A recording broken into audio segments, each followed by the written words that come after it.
your name? Well, my name is Jim, but most people call me Jim. Gene Wilder at last tells us what everyone who liked Blazing Saddles never understood. To appreciate its influence, the film can be reduced to only 3 words: dare to break rules.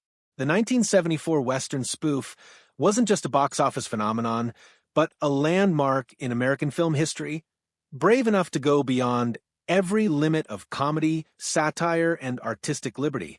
Few were aware of the behind-the-scenes chaos, secrets, accidents, and creative wars that populated the off-screen Blazing Saddles universe and almost derailed the production before it could take off.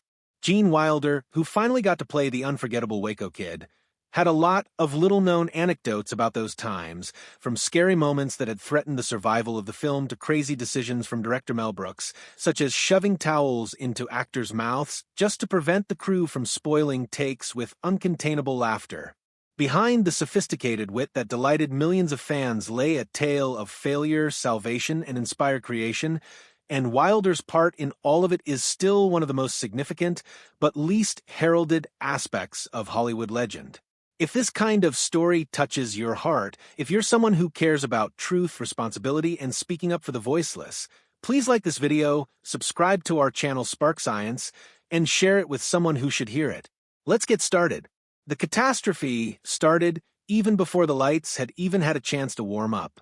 The part of the Waco Kid, the gunslinger down on his luck who would prove Wilder's most understated triumph, wasn't even his to start with.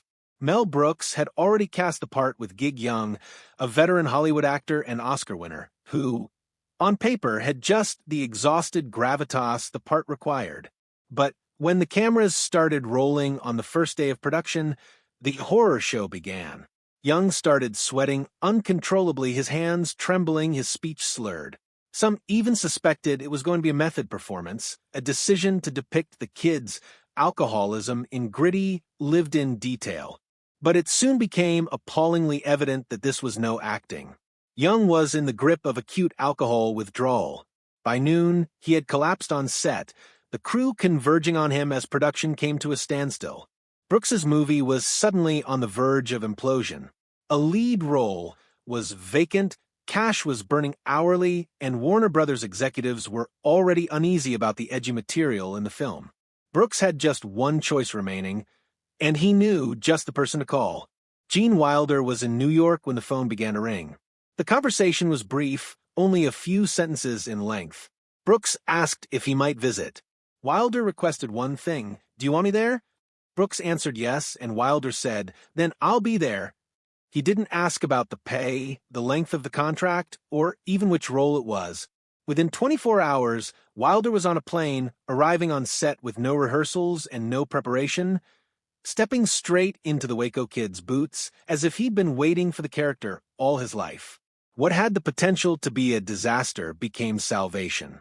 Wilder saved the production, and he redefined the role in the process. From the outset, Wilder imposed one stipulation: Waco Kid would not be played for laughs. This might sound peculiar in a film that lived on absurdity, slapstick, and outrageous parody, but Wilder understood that the key to comedy was contrast. Where Cleavon Little, Harvey Korman, and Madeline Kahn embodied the manic flair, he became the calm eye of the hurricane, a guy shattered by his own past, exhausted, ironic, and so deadpan that each word he uttered cut sharper.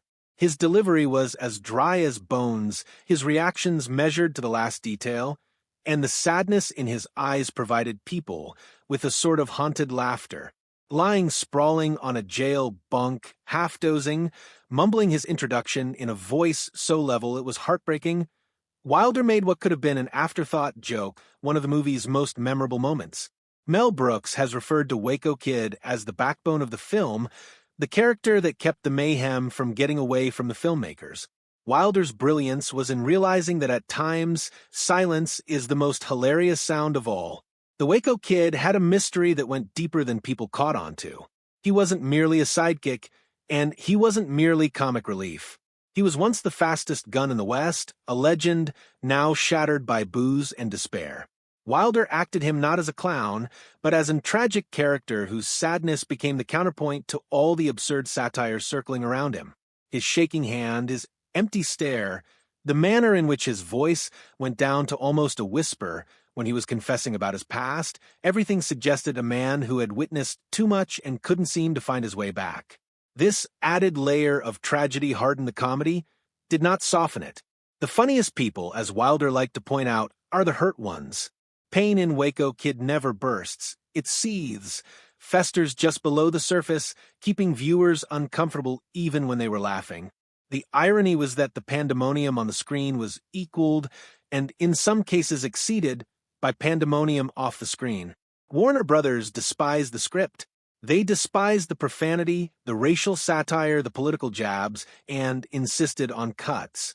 They wished to sanitize the racial slurs, remove the more vitriolic attacks on American hypocrisy, and water down anything that would offend. The studio threatened to shut the entire production down at more than one point. Mel Brooks struggled like a madman to hold on to his vision, but he was not alone. Gene Wilder, neither director nor producer, but his unobtrusive general nonetheless. In private conversations, Wilder encouraged Brooks to hold firm, reminding him that the whole point of comedy was to make someone uncomfortable, to make them confront truths they'd rather not. If they trimmed the rough edges, Wilder said the movie would be just another goofy parody. His placid but firm endorsement provided Brooks with the impetus to continue battling, and his reputation following the producers was strong enough to cause the executives to waver. Wilder's mere presence became a bulwark, refusing to let the script be gutted. On location, there was little less tranquil. Brooks insisted on constant reshoots, frequently changing direction in mid-scene, working the crew to the point of exhaustion with 12- and 14-hour days. The pressure was overwhelming, but in spite of it all, Wilder was the anchor. He was mentoring young actors, reminding them gently on timing and pauses. He encouraged them when tempers got frayed. Crew members later reminisced that while Brooks shouted directions loudly and raucously, Wilder directed the spirit of the film quietly. And then there was the issue of laughter, too much of it. Wilder's deadpan delivery was so sharp, he constantly broke the crew. Brooks himself had to exit the room, sometimes, so his howling would not spoil the sound. The fix? Towels. Brooks distributed handkerchiefs and instructed the crew to shove them into their mouths when Wilder was acting. If he saw a row of quivering white squares, he knew the scene was working. One of Wilder's greatest improvised lines was used in a scene with Cleavon Little. In perfect seriousness, he whispered, "You've got to remember these are just simple farmers, people of the land, the common clay of the New West, morons." The line was not scripted, and it blew up the set laughing. Cleavon Little struggled to maintain his composure, and the crew fell apart. These modest gifts of invention imparted the film a bizarre warmth despite its acid satire. Although much of Wilder's more profound, emotional work was ultimately excised in the interest of pacing. Nevertheless, whatever was left was sufficient to make Waco Kid one of the most off-the-wall, humorous creations in the history of cinema. But the production had other specters that haunted it. Richard Pryor, the most volatile comedic genius of the time, was the planned actor to play Sheriff Bart. He had contributed significantly to the scripting, infusing his own cutting-edge race and power commentary into it, and his involvement would have strengthened the film more. Warner Brothers hesitated, though. Pryor's substance abuse issues and volatility freaked them out. There were rumors about him coming incoherent during highs, and the studio was worried about insurance threats and scandals. Officially, Cleavon Little took his place. In private, Brooks confessed he had already resigned himself to abandoning the struggle for Pryor. The tragedy is that, although Pryor never did appear in the film, his prints are everywhere.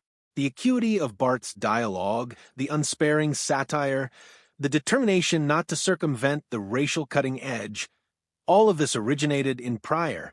In a bitter irony, he created a classic without getting to live it. The Wilder-Pryor version of Blazing Saddles is still one of Hollywood's all-time what-ifs. But from this insanity, lightning struck twice. Between shots, in the midst of fatigue, Wilder casually queried Brooks, "What if the grandson of Dr. Frankenstein did not want to have anything to do with the family name?" "A joke, really," he said offhand. But Brooks stopped. Wilder later came up with a draft. Brooks read it and was amazed. The combination of respect and spoof, the gothic tone injected with the ridiculous, was masterful. That seed germinated into young Frankenstein, one of the greatest comedies ever conceived, demonstrating that Wilder was not merely an actor, but a creator, a co-designer of comedy history. When Blazing Saddles finally arrived in theaters in 1974, it exploded like a bombshell of culture. The audience laughed raucously, but the critics were split. Some decried it as vulgar, offensive, and tasteless. Others praised it as a masterpiece. But nobody could deny that it had an impact. It showed that comedy could destroy racism, politics, and hypocrisy with a sledgehammer rather than a feather. It shattered the fourth wall, destroyed cinematic illusion, and had the temerity to expose Hollywood itself as a punchline. Its impact radiated